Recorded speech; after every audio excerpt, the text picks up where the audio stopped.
Bonjour à tous et à tous, aujourd'hui on se retrouve pour une nouvelle vidéo.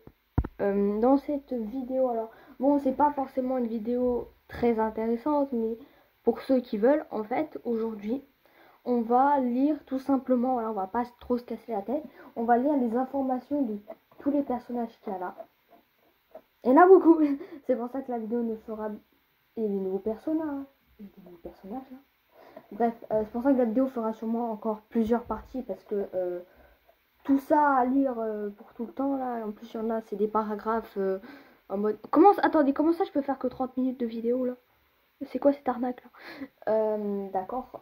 Du coup, je disais donc que là, oui, la vidéo va être. Là, je vous explique un peu ce qu'on va faire. Alors, la vidéo durera entre 20 minutes parce que là, du coup, je vois que je peux faire que seulement 30 minutes de vidéo. Alors, bah, ça durera seulement 20 minutes. Du coup, cette vidéo est faite pour ceux qui n'ont pas forcément le jeu, qui veulent apprendre plus sur les personnages. Bon, aujourd'hui, j'ai pas envie de jouer, j'ai pas envie de me casser la tête. On va juste lire. Bon, bah, après, j'aurais pu te voir après la vidéo, mais c'est pas grave.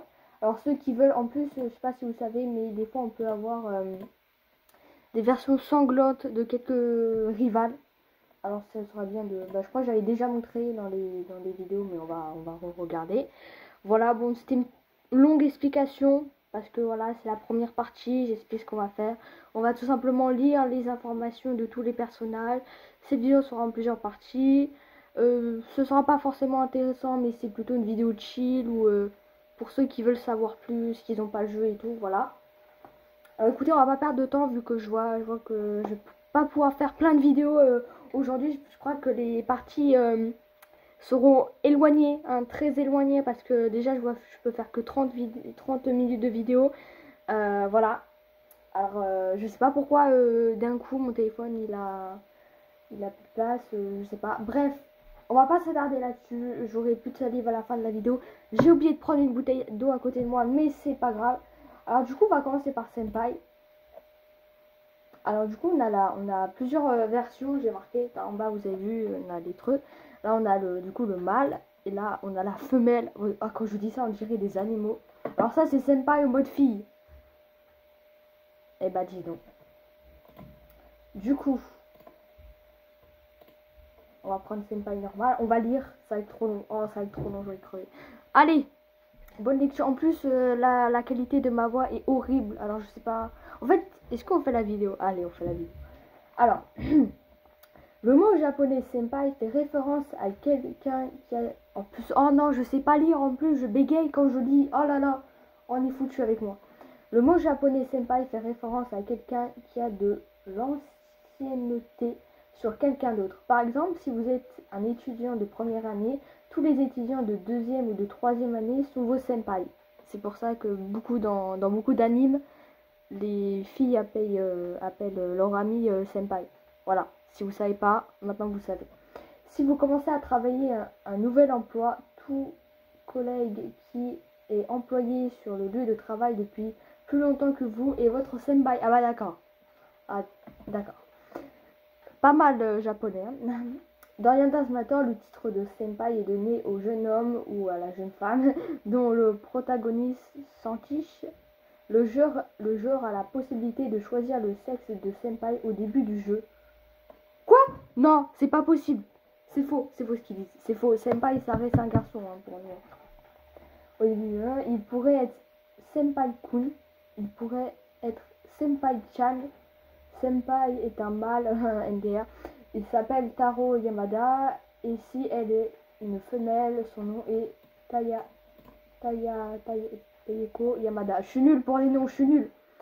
Au cours de l'année scolaire, 10 filles, bon ça on connaît hein, au cours de l'année scolaire, 10 filles différentes tombera amoureuses de senpai. Il y a un mythe à l'école selon laquelle si une fille avoue son amour à un garçon sous le cerisier derrière l'école, un vendredi, les deux s'aimeront pour toujours.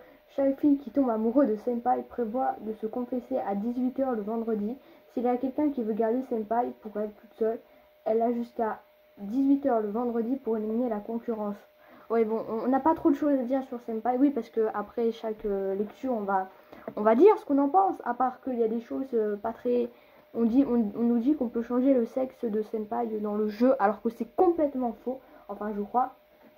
Après, on a ça, rôle, étudiant, statut, célibataire, personnalité, amicale et respectueux, apparence, semaine 0, faiblesse, on sait pas. Du coup, Ayano, oh là là, Ayano, oh.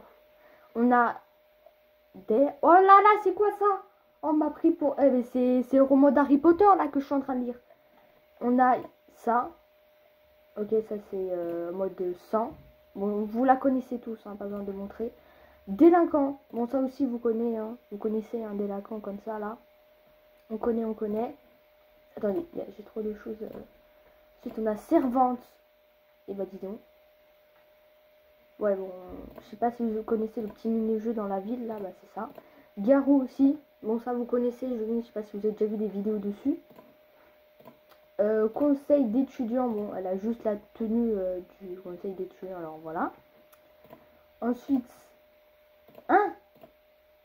Ah oui, c'est dans la rue, ça, ok. Parce que j'avais pas compris. Du coup, on va lire ce pavé, là. Oh mon dieu. Du coup, non mais tu remets normal s'il te plaît, merci. Ayano. Ayano Hashi est la protagoniste de Yandere Simulator. Ah bon? Oh, je savais pas. Elle est connue sous le nom de Yandere-chan par les joueurs du jeu et ses camarades de classe lui ont donné le joli surnom de Yan-chan. Depuis sa plus tendre enfance, Ayano souffre d'une maladie inexplicable et incurable. En bref, cette condition lui laisse un sentiment perpétuel d'être vide et incomplète. En conséquence, elle n'a jamais été capable d'éprouver de la satisfaction, de l'épanouissement ou du bonheur et n'a pas été capable d'éprouver des émotions de la même manière que les autres. En vieillissant, elle a appris à faire semblant d'être une personne normale afin d'éviter d'attirer l'attention négative des autres. Mais elle n'a jamais été capable de ressentir quelconque degré d'empathie envers les autres êtres humains. Aino fréquente une académie post-lycée appelée Académie. Allez. Académie. Ouais. Le premier jour de sa deuxième année à l'académie, Ayano est entrée en contact physique avec un jeune homme nommé Taro Yamada. En ce moment-là, elle a acquis la capacité de faire l'expérience de tout ce qui avait manqué à sa vie. Elle se sentait complète, elle se sentait épanouie, elle ressentait des émotions puissantes. Rencontrer Taro, c'était comme voir la couleur pour la première fois, entendre de la musique pour la première fois et ressentir de la chaleur pour la première fois. En sa présence, elle sentait envahie par l'euphorie, mais dès qu'ils furent séparés, le sentiment vide revient. Après une seule rencontre, Ayano était devenue désespérément accro à la présence de Taro et en était venue à compter sur lui pour se sentir vivant.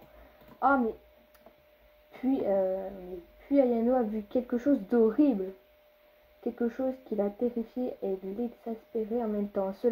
Ouais, super. C'était une jeune femme qui avait clairement des sentiments profonds pour Taro. Si Taro entamait une relation avec une fille, alors Ayano pourrait le perdre pour toujours. Sans hésiter, Ayano savait exactement ce qu'il fallait faire. Ses filles, sa rivale, devrait être éliminée le plus rapidement possible pour tous les moyens nécessaires, quel qui en soit le prix. Alors on a rôle étudiant, statut protagoniste, personnalité love and sick, apparence semaine 0, faiblesse obsessionnelle. Je reprends mon souffle. J'ai plus de souffle. Bon, ça on connaissait, mais c'est bien de se remettre l'histoire en tête. Bon, on perd pas de temps. Osana. Oh, Osana, c'est court. Merci, Osana. Bon, on a aussi plusieurs façons de Osana. On a rougissante, c'est-à-dire en mode elle est amoureuse, quoi. Bon, on connaît ça. Voilà. On a aussi sanglante, qui est nouveau, même si je crois que je vous avais déjà montré. Prends tout ton temps le chargement, hein. Vraiment, hein. Waouh, ça a été très long. Bon, on peut voir qu'elle tient un cœur dans sa main. Attention, âme sensible. Hein. Voilà, bon, je vais pas mettre plus de détails que j'avais déjà montré une fois. Bon, du coup, Osana et Jamie. Osana et Senpai sont des amis proches depuis qu'ils sont très jeunes. Ils ont toujours vécu à côté l'un de l'autre et sont toujours rendus à l'école à pied ensemble. Malgré leur proximité, Osana est assez grossière et dure envers Senpai. Elle est toujours facilement irritée et propre à la colère quand il est là. La raison de ce comportement est qu'Osana a développé des sentiments romantiques pour Senpai, mais elle a peur de lui faire savoir. Mais ça, on vous dérange pas les travaux, sérieux?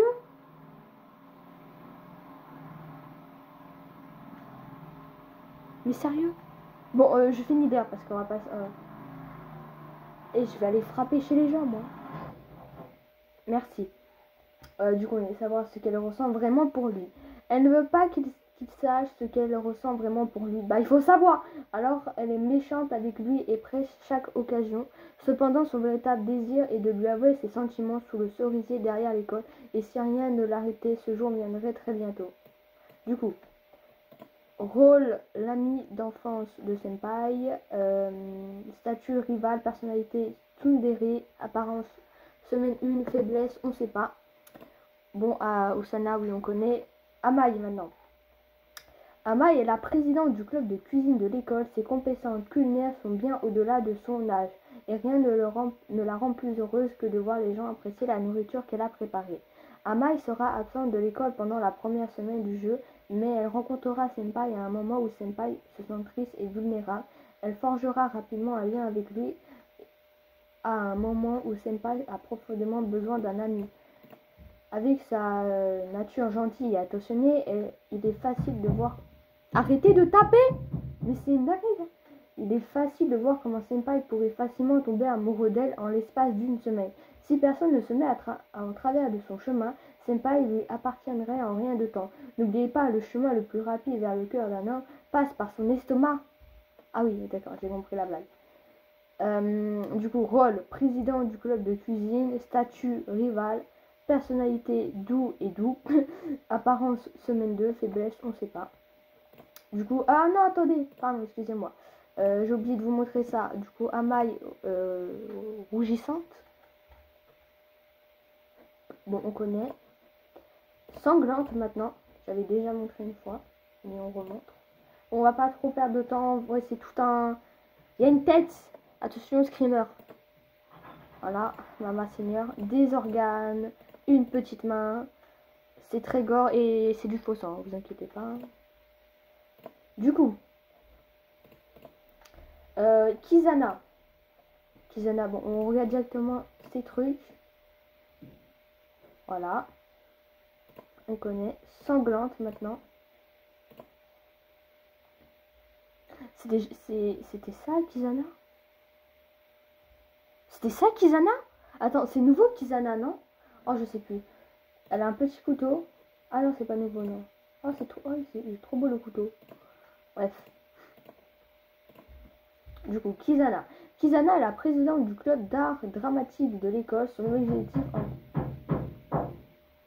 Pourquoi ils font des travaux à ce temps-là, sérieux? Son objectif à court terme est d'être la fille la plus populaire de l'école et son objectif à long terme est d'être l'actrice la plus célèbre qui ait jamais vécu. Kizana sera absente pendant les 2 premières semaines du jeu, mais jetera son dévolu sur Senpai dès son retour à l'école. Elle est convaincue que Senpai fera un excellent ajout au club de théâtre, ce qui pourrait bien être ce qu'il faut pour lui changer et guider sur les événements qu'il vivra au cours des 2 premières semaines du jeu.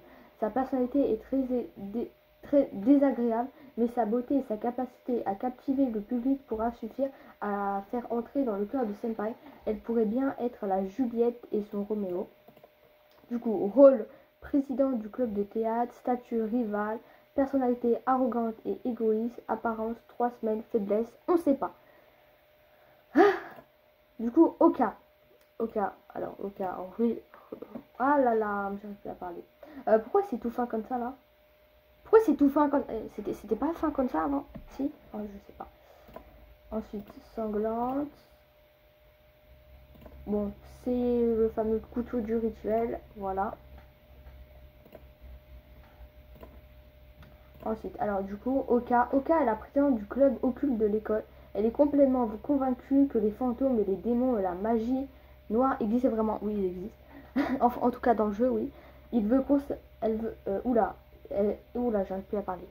Il veut consacrer sa vie à prouver que ces choses sont réelles. Oka est absente de l'école pendant les 3 premières semaines du jeu pour des raisons mystérieuses. Ah bon? Très mystérieux tout ça. Dès qu'elle retourne à l'école, elle est immédiatement séduite par Senpai MDR. Pardon. En raison du fait qu'elle tombe amoureuse de lui. dans un... Ok, non, tout va bien. Amoureuse dans un laps de temps extrêmement court. Elle croit qu'il est dû avoir quelque chose de surnaturel chez lui et commence à l'étudier attentivement. C'est une fille maladroite qui est considérée comme effrayante par la majorité de l'école, mais elle a fait assez offensif et certaines personnes la trouvent même attachante. Boten Senpai pensera-t-il qu'il y a quelque chose de charmant dans sa nature inhabituelle. Je vous dis rôle président du club occulte, statut rival, personnalité effrayante et lugubre, apparence 4 semaines, faiblesse, on sait pas. La prochaine, du coup, bon, en fait là on fait toutes les rivales. C'est Atsurito. En fait, les prochaines parties seront peut-être plus intéressantes comme on va parler des personnages un peu plus mystérieux. Voilà. Là, c'est que les rivales, hein, on les connaît, mais on le fait quand même. Du coup, Atsurito, rougissant. Voilà. Sanglante. Avec sa petite batte de baseball. Bien. S'il vous plaît, s'il vous plaît. S'il vous plaît, merci. Voilà, avec plein de pics. Ouais, pas mal, pas mal. Du coup, Atsurito.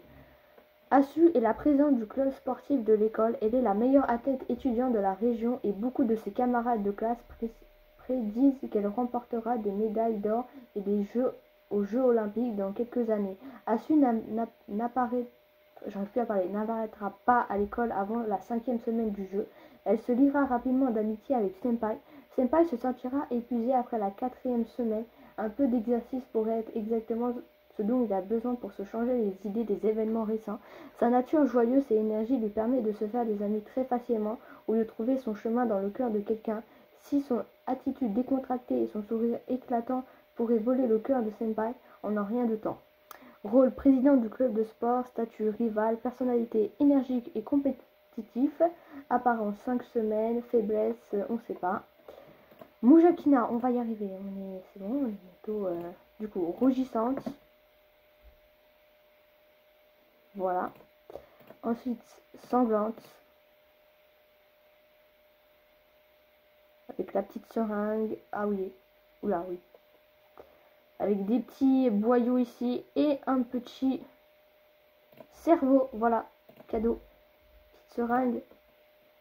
Voilà. Alors, Mujakina. Alors, Muja est une femme dont les plus grands désirs dans la vie est d'être utile aux autres. Bien qu'elle finisse généralement par causer plus de problèmes qu'elle n'en résout en raison de sa nature tête en l'air et maladroite, Muja était dit pour devenir infirmière. Oh non. Toi bien, toi bien. Je viens de capter un truc. Et recevra une formation de l'infirmerie de l'école académique. Au cours de la 6e semaine du jeu, elle se prendra très rapidement d'affection pour Senpai et à un moment où il y a définitivement besoin de quelqu'un pour prendre soin de sa santé, bien qu'elle puisse être un peu maladroite, sujette aux accidents, c'est une personne très douce et attentionnée.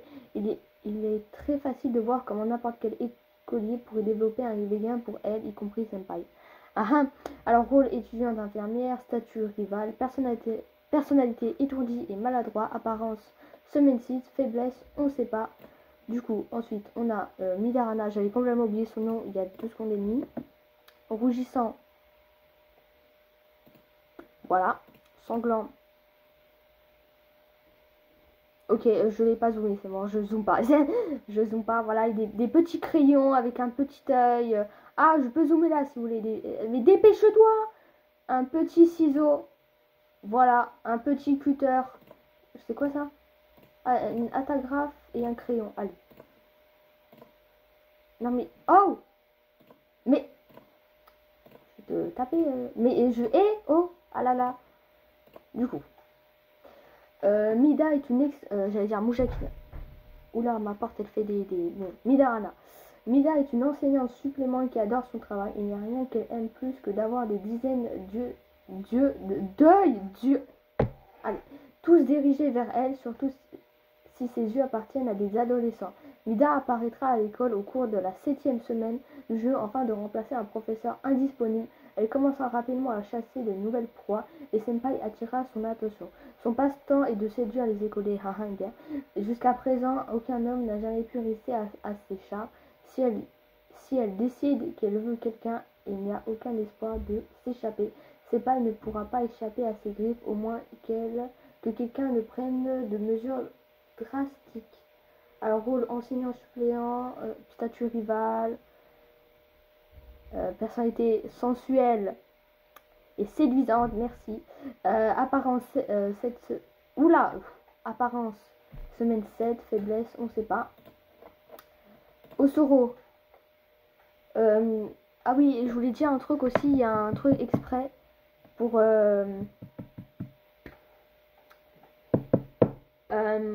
où on peut faire une petite manip là-dessus pour avoir la... Ah mais j'ai perdu son nom. La fangirl. C'est ça son nom, la fangirl, oui. Je sais pas si vous entendez, mais il y a l'aspirateur qui arrive, alors je vais couper la vidéo. Bon, bonjour, oui, j'ai attendu 10 ans, clairement. Du coup, Osoro, rougissante. Voilà.